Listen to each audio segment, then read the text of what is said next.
How do you do, ladies and gentlemen? I'm Fred Waring. Our sponsor brings to you the first of the new series, Alarm. Alarm is designed not only to pay tribute to the gallant and heroic men who form the fire departments of our nation, but to impress upon you, the citizen, that the staggering loss of property and life by fire can be prevented. Let's begin by introducing to you a gentleman who will never forget the night of November 28, 1942. He's the chief of the fire department in Boston, Massachusetts, Edward Montgomery. Chief, good evening. Good evening, Mr. Waring. Chief, over the years, you and your fine department have rendered a magnificent service to your fellow citizens in Boston. The sponsors of Alarm recognize this service and give me the privilege of presenting to you as a lasting memorial this plaque. I'm deeply grateful, Mr. Waring, and I accept this with sincere appreciation on behalf of the members of my department. Well, you're most welcome. Congratulations. Thank you. In just a minute, you'll see a dramatic presentation of the Coconut Grove fire, after a word from our sponsor.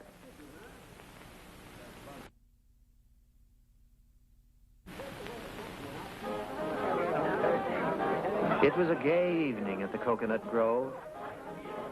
The place was crowded, overcrowded. People from all walks of life. People seeking a momentary escape from the tension of wartime. Over 1,000 packed into a space intended for less than 500.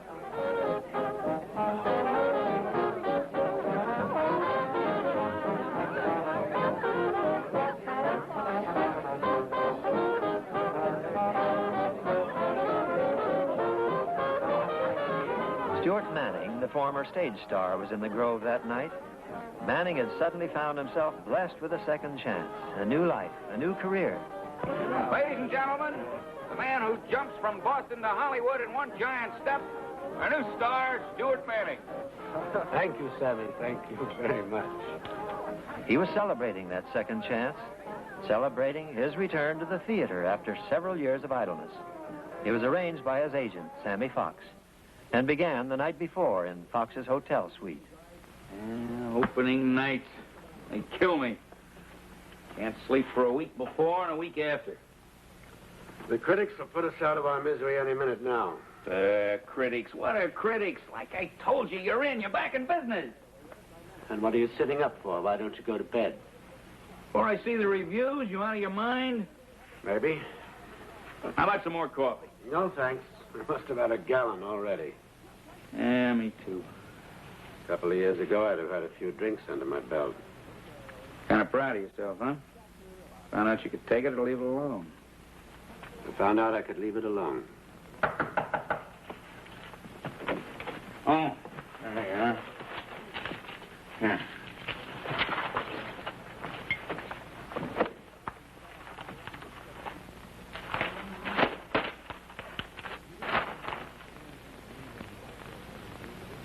Oh, no. Bad? Holy Toledo. Listen to this. Last night at the Fine Arts Theater, an almost forgotten man was reborn into the world of the theater. Stuart Manning delivered a performance of such magnitude that he electrified a first-night audience and assumed again the mantle of greatness.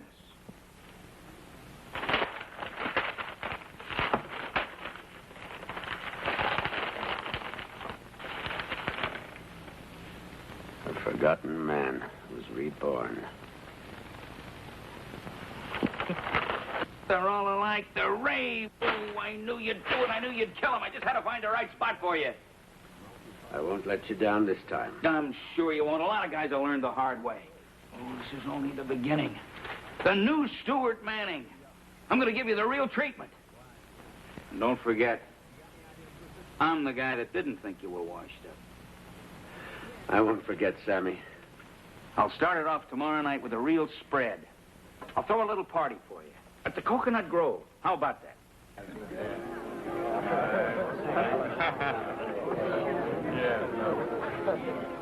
Mr. Martin Collins and his wife Sheila had become engaged 10 years ago this very night.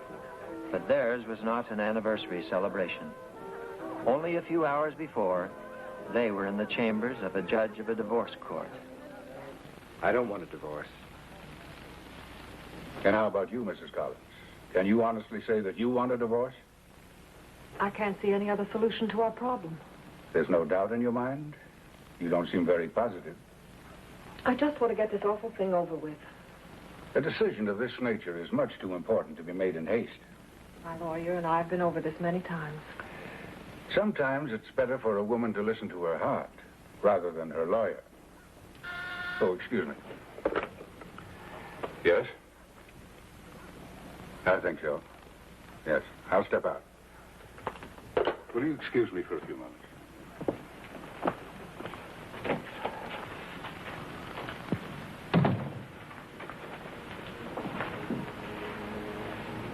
Please, Martin, don't. Sheila, what happened to us? It's all in the past now. I'm thinking of the past. It's not so long ago that I've forgotten it. Sheila, we had everything. We were everything to each other. Martin, why do you refuse to accept the fact that it's too late? I never should have come here at all. Will you give us another chance? I can't. I couldn't go through it again.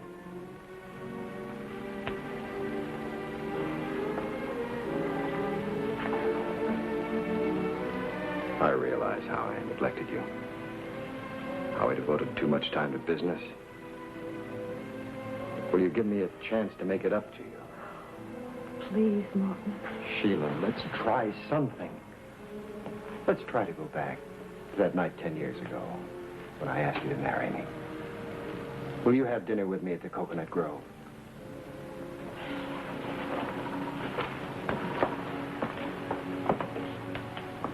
Sheila, please.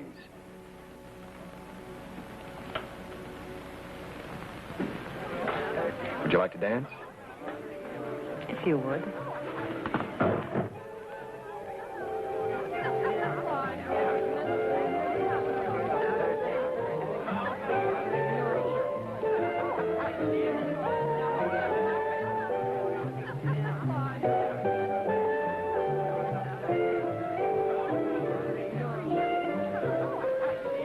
Marine Sergeant Bill Martin on leave for 2 weeks from the South Pacific battle area and his sweetheart, Jane. To celebrate this last big night of Bill's leave, Jane's grandmother only today had finished this beautiful gown. Granny, please hurry. Bill's due here any minute. Hold still, child. I can't make headway with you screaming all around. I know. I'm sorry, Granny. I can't help it. I'm so excited. How come? You've been out with Bill lots of times. Well, certainly. But tonight, Granny, is different. Tonight's the night. Do tell. What night is it? Tonight, Bill's going to ask me to marry him. Well, how do you know this? I just know. It's in his eyes. Ever since he came home, he's been saying it with his eyes. Now when he looks at me, I almost stop breathing. Yes, honey, I know. I guess every woman knows. What do the girls say? How can I broach the subject? How could I propose? I'd be at a complete loss for words. You don't need words, honey. Believe me, your instinct will guide you. If Bill has one more day, sometimes I have a strange feeling, a sort of fear that tonight might be our last together. Oh, now don't you worry. Thanks, Granny. Yes. Table 26. Thank you.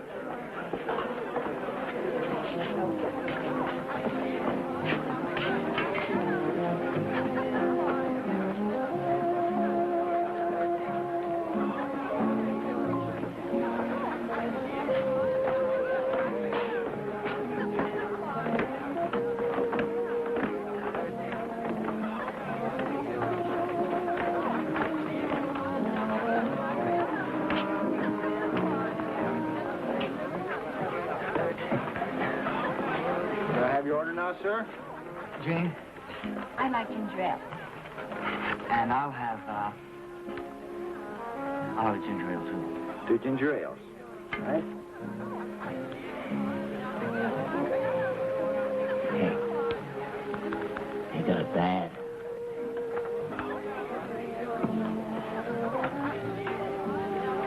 Maybe they're married.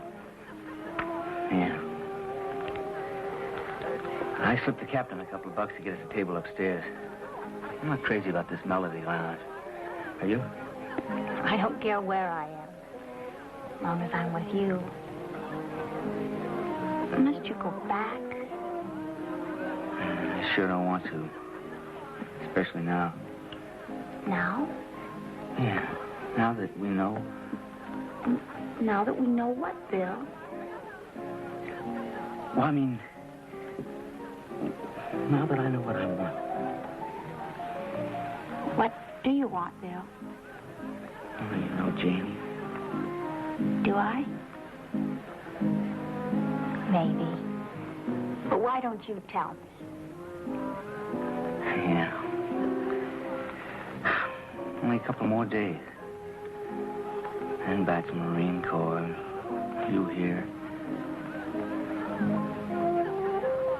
Janie, will you? Yes, Bill. Will I what? Will you write me? Yes, of course.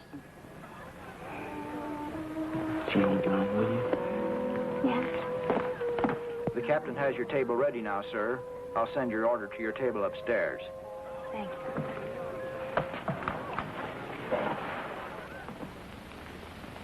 Yes, November 28, 1942 was a big night at the Coconut Grove. The one main entrance and exit whirled dizzily as more and more pleasure-seeking patrons thronged into the exotically decorated club.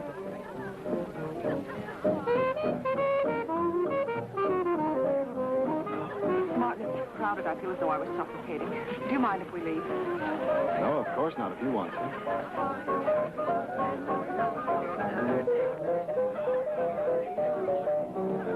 Is everything fine, Mr. Manning? Thank you. Couldn't be better. Excuse me, please. Just one more, Mr. Manning. How about shaking hands with Sammy? Okay. Get up and hug him if you want me.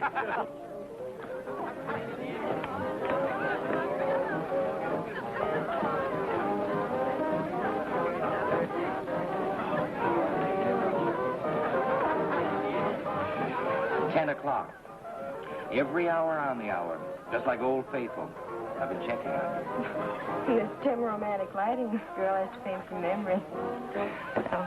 Not bad. And I've always been intrigued by the subject. Thank you, sir.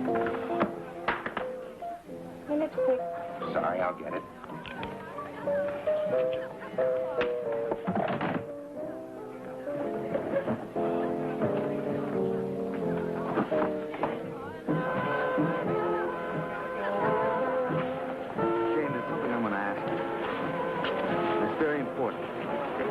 It's very important to me.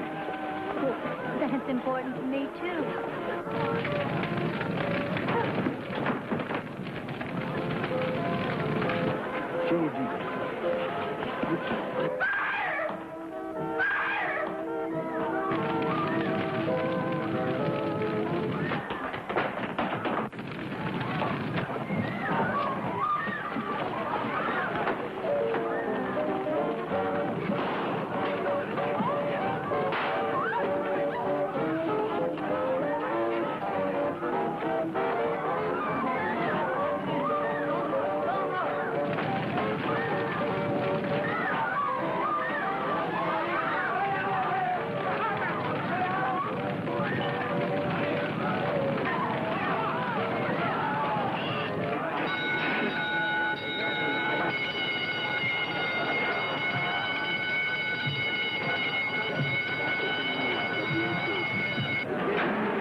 And get a line around to the back.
Strike a third and fourth alarms. Yes, sir.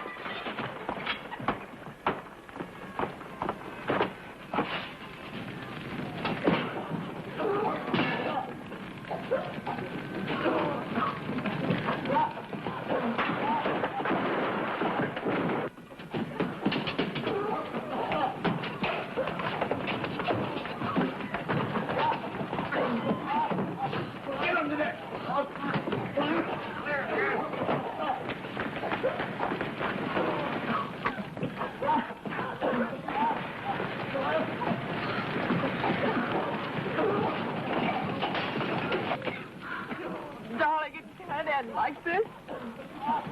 We'll get out.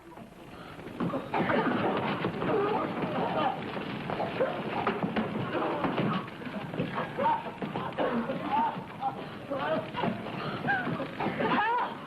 Please, somebody help us! Help! Help us, please! Help! Please help us!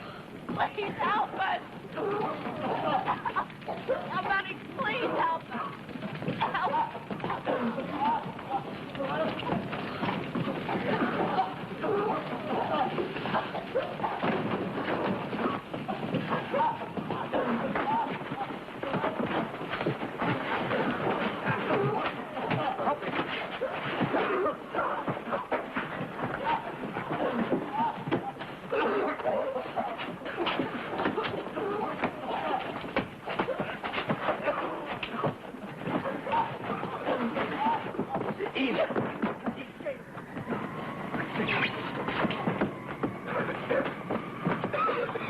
Will you let go of me? I'm not going to leave her in there. Take it easy, son. There's nothing you can do. They're doing everything they can in there.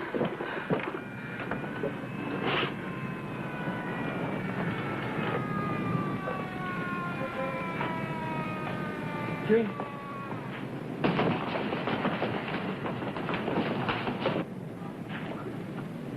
Let go of me!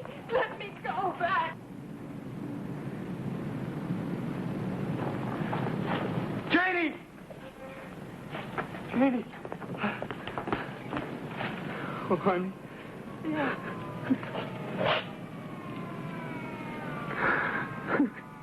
Don't. Please don't. I'm all right. I can even answer that question you didn't ask me.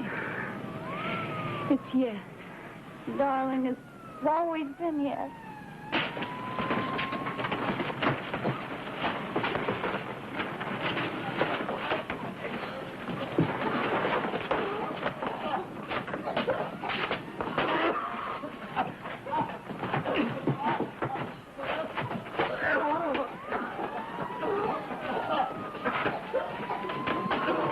Don't go back in there! Hey, come back here!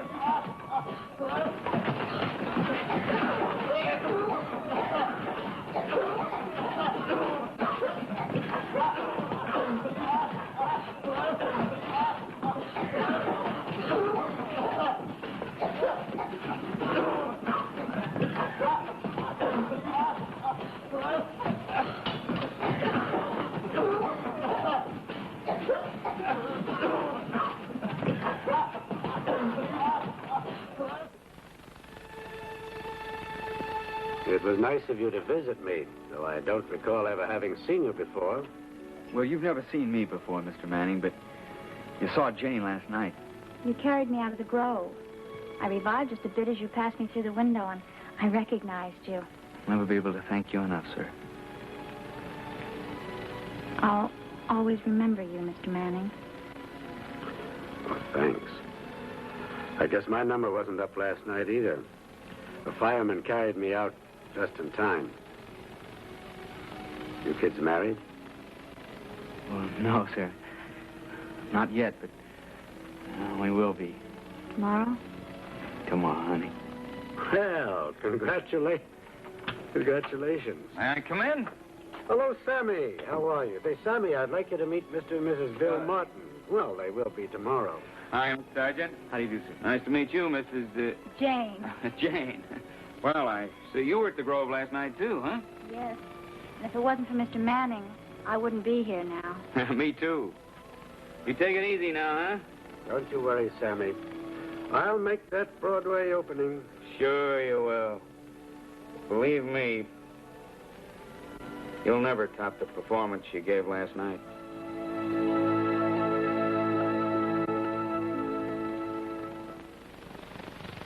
Unfortunately, there were many who lost their lives in the Coconut Grove fire because of sheer negligence. Following this, fire laws were passed throughout the land designed to prevent the possibility of such a tragedy in the future. In places of assembly, the use of inflammable decorations is forbidden, and adequate emergency exit doors must be provided in accordance with the law. Next week, Alarm will bring you another dramatic episode based on fact. It's the story of your fire department in action. Please be with us, same time, same station. Until then, remember, fighting a fire is a fireman's business, but preventing a fire is your business, the business of every citizen. Good night.